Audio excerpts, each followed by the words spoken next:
and welcome to Talented. My name is Chantel, and I am your host. Today, we have the amazing opportunity to sit down with Ethan Dunn. He is an English teacher at Salem Junior High and has many talents, but in today's episode, we'll be discussing his interests and talents when it comes to writing.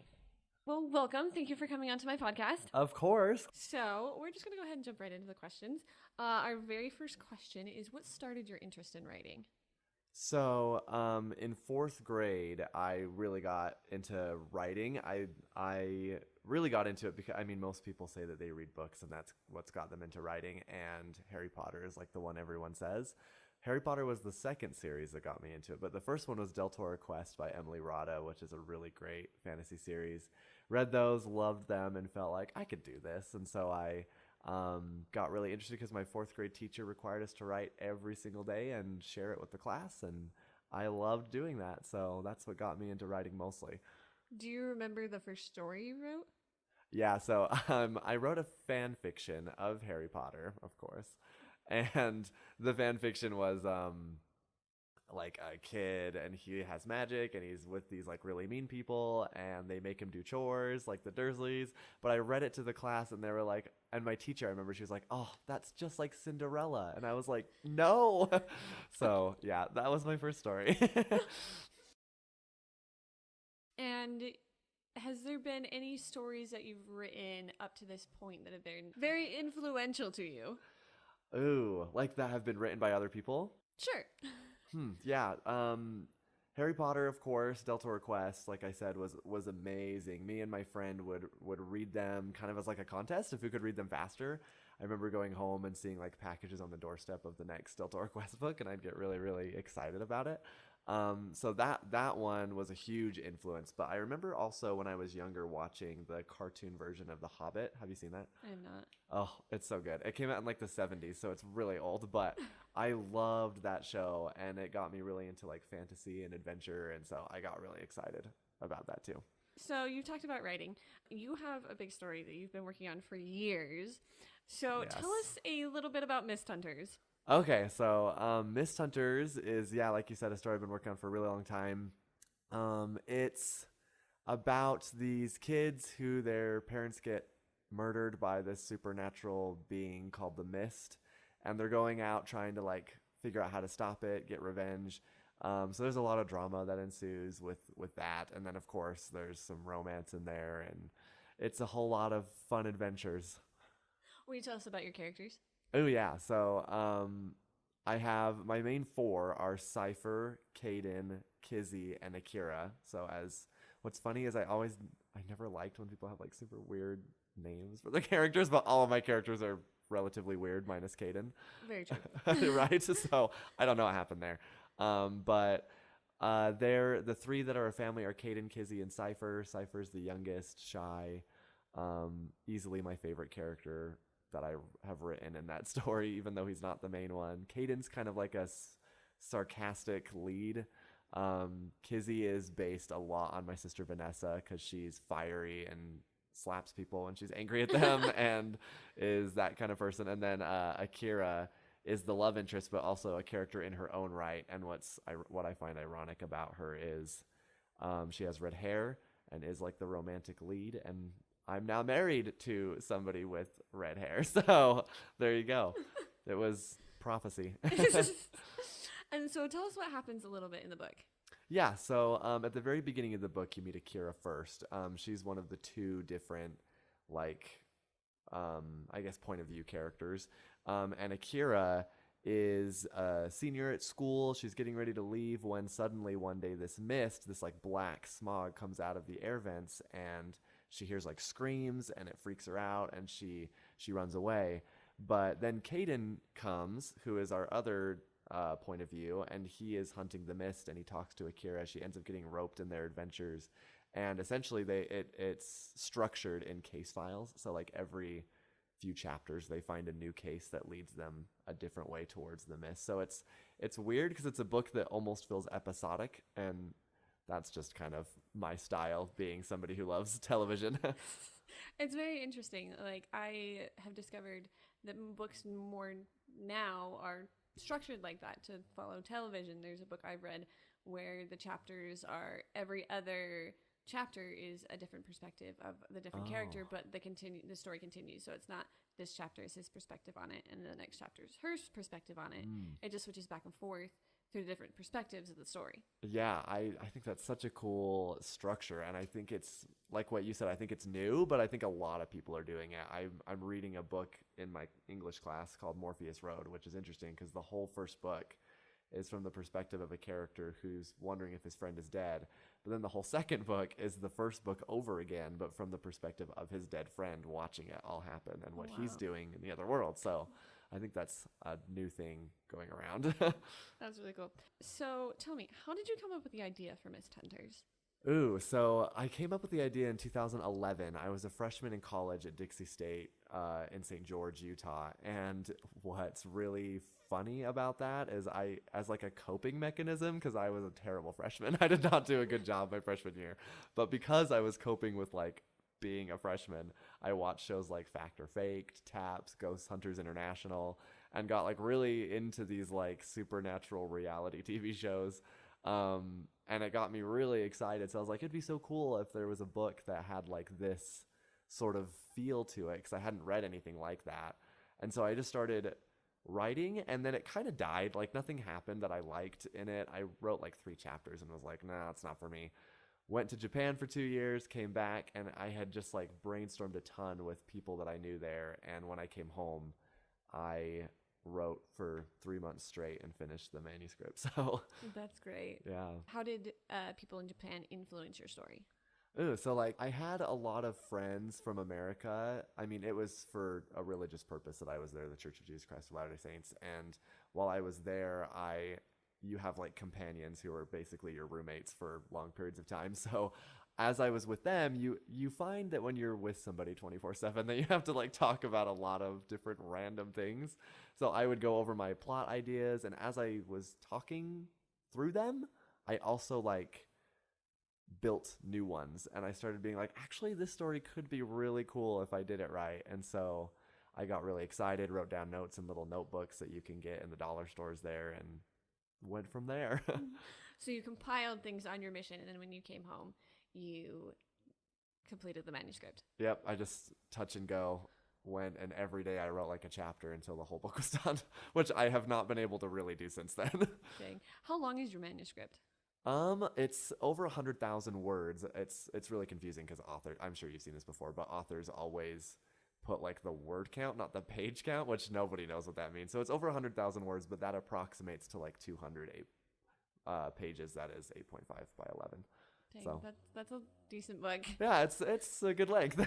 I would hope. I feel like people try to aspire. They're like, everybody always has that idea, like, I'm gonna write a book, but then like nobody ever really does it. So It's so true. My mom actually was like, I'm gonna write a book about being a good mom, and I was like, okay, you should, and then she never did. So yeah, but so I congratulate you on actually getting that far to where you have a manuscript. Thank you. I appreciate that.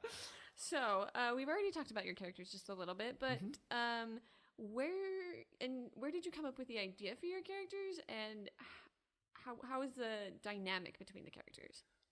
That's a good question. I feel like I'm the kind of writer where all of my characters have shades of me in them, so all of them are a version of like a caricature of me.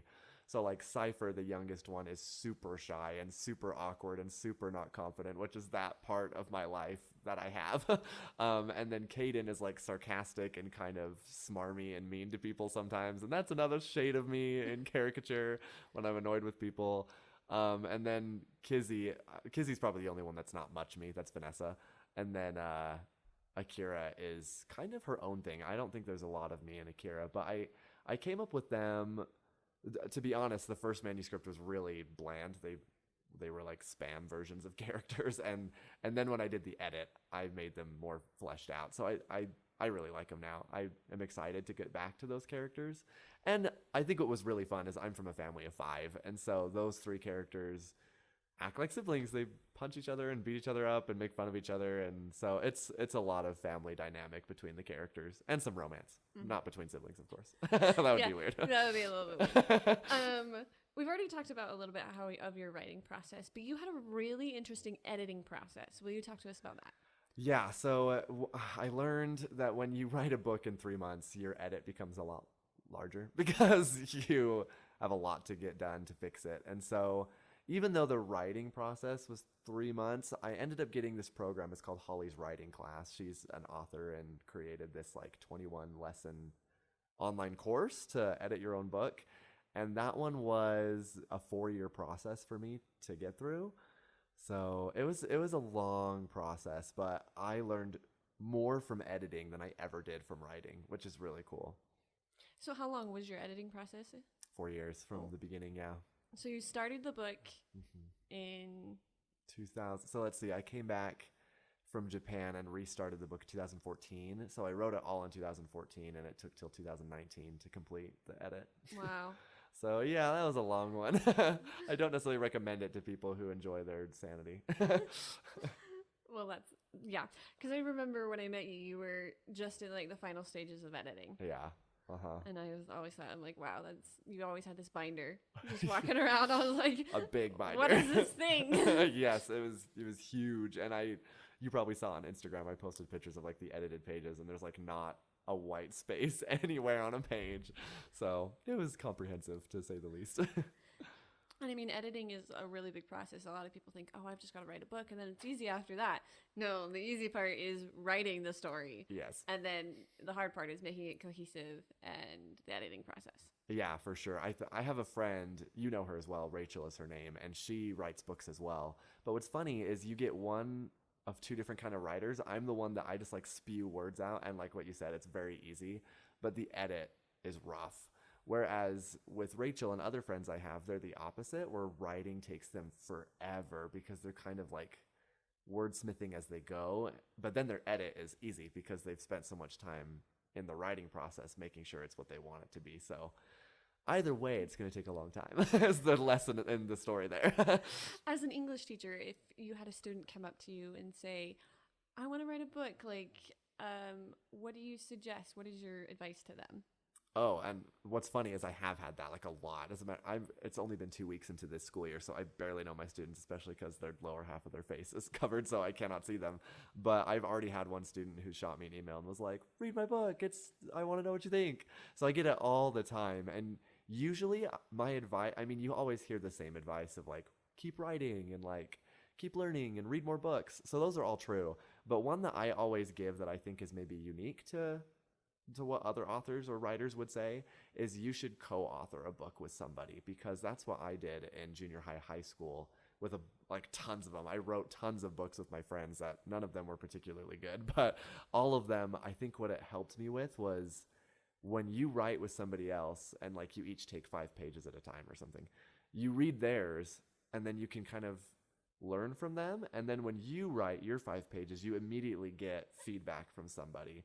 And when you hit writer's block, you can just pass it to somebody else and then they take it. And by the time it gets back to you, it's moved on to something new. And so you don't have writer's block anymore. So I think that's a really good way to learn. Now that you've written the book and you've edited it, you're in the process of submitting to publishers. So what does the process look like of submitting a book for publishing?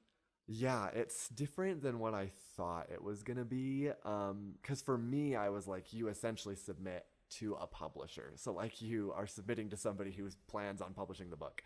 But I've learned that very few publishing companies actually let you submit the book for them unless you're already like famous or have tons of money from a book you published previously. So usually what I've learned is now I'm submitting to agents, and agents sort of act as, hey, this guy has a really great book, and they go to the publisher for you. So I think I've submitted to 1 publisher total, but I've submitted to like 15 agents. But it involves a lot of rejection is what it is, and that's always what it's going to be. So understandable. Like even J.K. Rowling, how many times did she get rejected? Like 12 or something, and I'm sure those people are dying now. They're like, why? I could have had money. So yeah, no, it's tricky, I think, because anything in art, it's all opinion based. Like there's no science behind what makes a good book. And so you just got to hope that people read it and are like, I really like that enough to give it a shot. And so we'll see. Where are you in the publishing process? You said you've submitted to a couple of agents and publishers. I've gotten some rejection letters back, so I'm collecting those as I go, as all authors do, as sort of like badges of honor in war. So I have some of those saved, and it's all email nowadays. So I've kind of paused submitting right now because I'm still waiting to hear from some, as well as COVID has slowed the whole process down because publishing companies are now looking at money and all that jazz. That's depressing. You probably don't want to hear that, but I'm still submitting and waiting on other submissions. Well, that's exciting. I'm excited to see where your book goes. Here's hoping. When I met you, I was like, you're writing a book? I'm shocked because, like I said, a lot of people aspire to write a book and everybody has ideas for books, but no one ever really takes the time to sit down and actually do it. Yes. Because everybody's life is just so busy. So I applaud you for actually Thank you. getting this far in the process. Yes, I'm actually reading Mist Hunter's book 1 right now to my 9th grade class just as like a test group because they wanted me to, and I was like, okay, why not? But I will tell you, there's nothing more awkward than you as a male 28-year-old reading a like slightly romantic, flirty scene between your characters to a bunch of 9th graders. It's like the most awkward thing on the planet. I can imagine. So you're in the process of submitting Mist Hunters. What are your future writing projects? Yeah, so I always have. I'm one of the people who has like 15 projects at the same time, as you know, since you're involved in some of them. But so I have one that I'm writing right now called Fictional. It's going to be way shorter than Mist Hunters. It's a standalone novel, so it's not a series. So it's a lot more marketable, I think. But it's kind of a Halloween themed horror story with some fantasy elements where a kid goes in the forest, finds a dead body, has to figure out who in his small Montana town is the killer, and it gets all fantastical and Halloweenish. And so really excited about that one. I'm hoping to finish that one this month, which is exciting because it's just an easier project than other ones I've done because it's contained. Any other writing projects that you have on the horizon or have ideas for? Yeah, tons actually. I have a whole bunch I have like some fantasy ones that I really like. I started in high fantasy of like Lord of the Rings-y kind of stuff. So whenever I watch Lord of the Rings, I feel like I need to go back to those. So I have some of those. And then I have a Dracula retelling that I'm working on that will be more not Twilight vampires, but like actual vampires. So like going back to Bram Stoker's roots. So I'm working on some of those as well. But I always find for some reason I end up in this thrillery horror area in my writing. So it'll probably always be there. That's exciting. So you write stories and books, but you also do screenwriting. How did you get into screenwriting? Yeah, so when I was in high school, I took a TV broadcasting class where you like make music videos and little short films and commercials, and I loved it. I thought it was so fun, and I've always kind of enjoyed filming. A lot of that comes from my older brother Nick, who owns a film company and does a whole bunch of stuff for Salt Lake City. So I always looked up to him in that way, and I love storytelling. So any kind of storytelling I'll do. So Nick, my brother, gave me a book called The Screenwriter's Bible, which is fantastic and thick and huge. And I read that, and it teaches you how to write scripts, and I got super excited and did some short films with my cousins that were like straight, like The Office level comedy kind of stuff.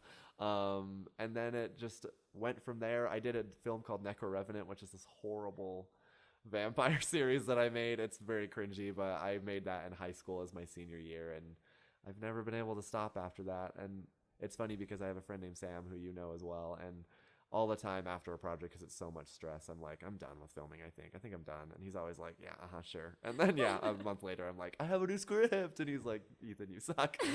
So yeah, I've never been able to stop. Is Sam in every single one of your projects? Oh, let's see. He wasn't in the cousin one, but like my big official ones, he was in Necro Revenant as a character. He was in Chiasmus as a boom mic person, and he is in Ghost Sight. So yeah, he's been in all my big ones, every one of them. He's very supportive. Everybody needs a Sam. Yes, everybody needs a Sam. That's real. In gym class, I'd always be like, I can't do it anymore when we were running, and he'd be like, come on, Mr. Frodo. And so yeah, we were nerds, and he was my Sam. That's fun. What is the process of writing a screenplay? It's got to be completely different from a book. Oh, totally. Yeah, for sure. A lot of it is that when you write a book, you're kind of in the character's brain, and then you see everything in the world through their brain and their mind and what they're thinking.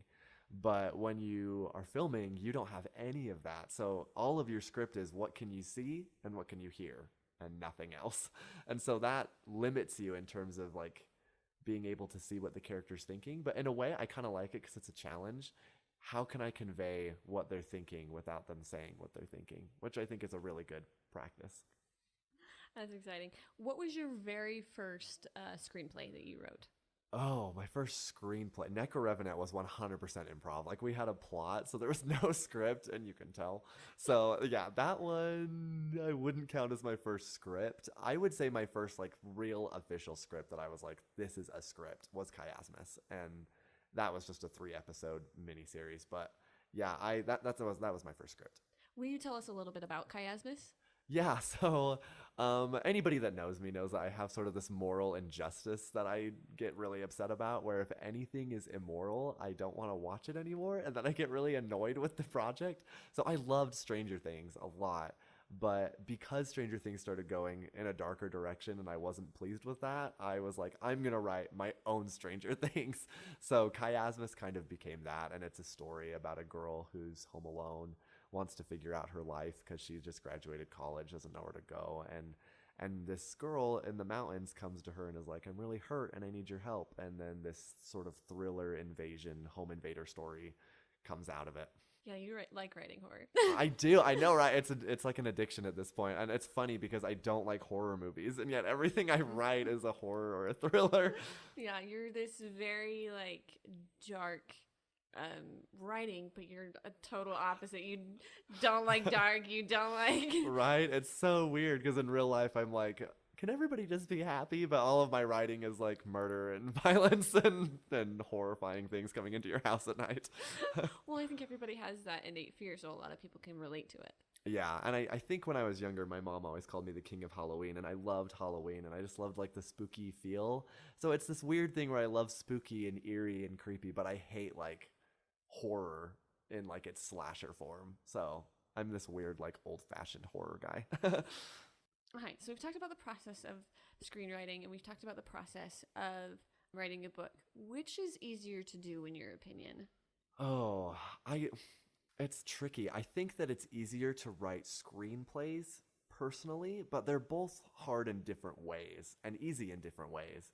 I think screenplays are easier because you can shoot them out faster. They're shorter and there's not a lot of words on a page. So they're easier to write in that regard, but they're also harder to write because you're limited in a lot of ways. So I think screenwriting, I would say, is easier for me, though, than a book. That's really cool. What are the pros and cons of each, writing a screenplay versus writing a book? Yeah, so like a book, I think a book, it's easier in terms of, again, that mind concept. You can totally like go into their brain and figure out what they're saying and what they're thinking. I think that that's a really good advantage because then you don't have to worry about like, how do I display this? So I really like that you can get into the brain of your character in your book.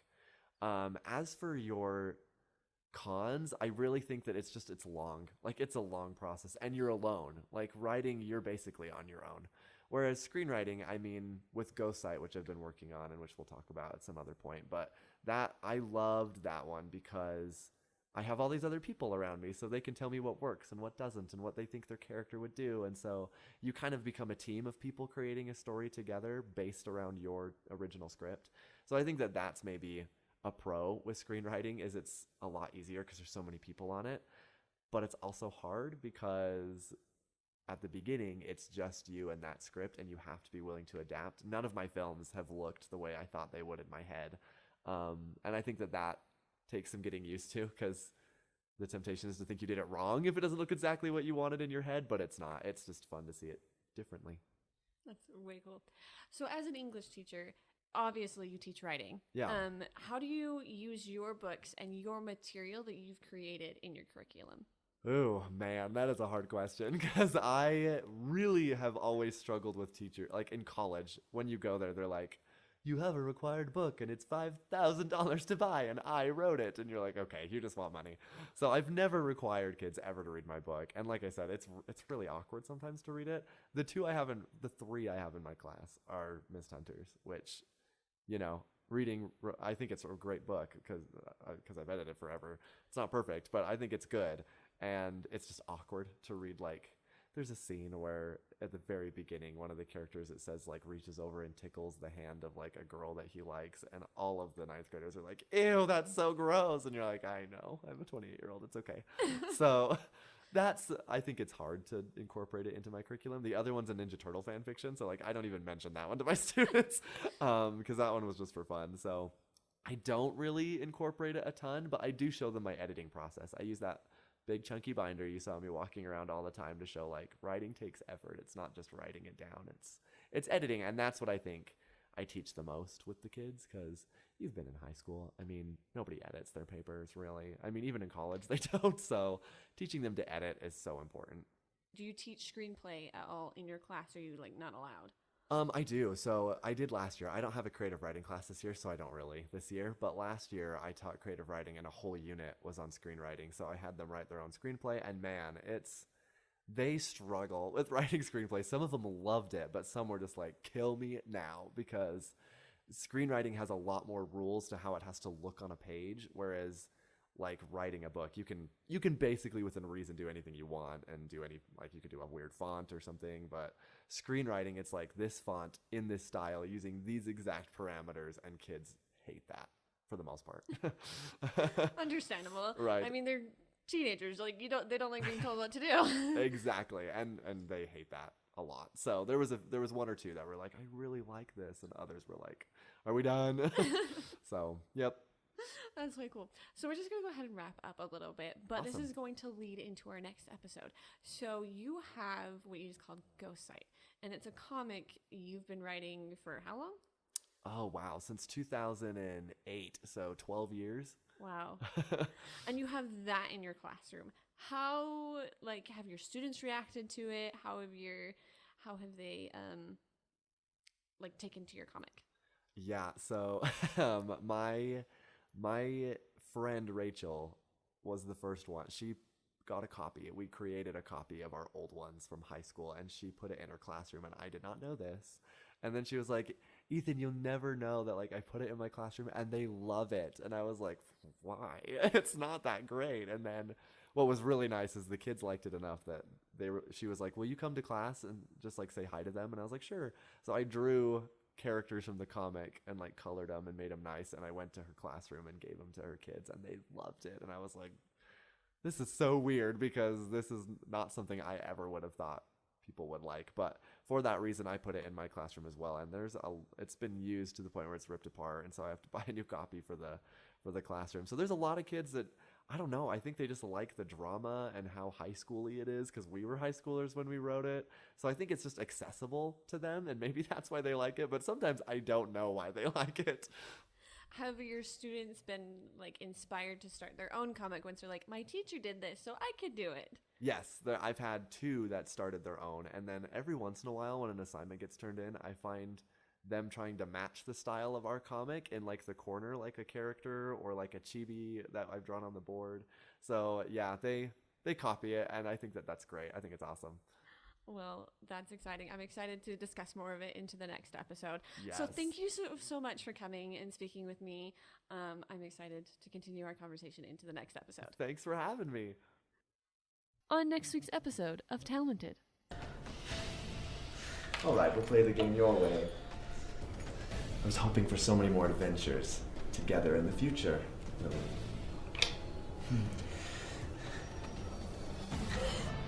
No!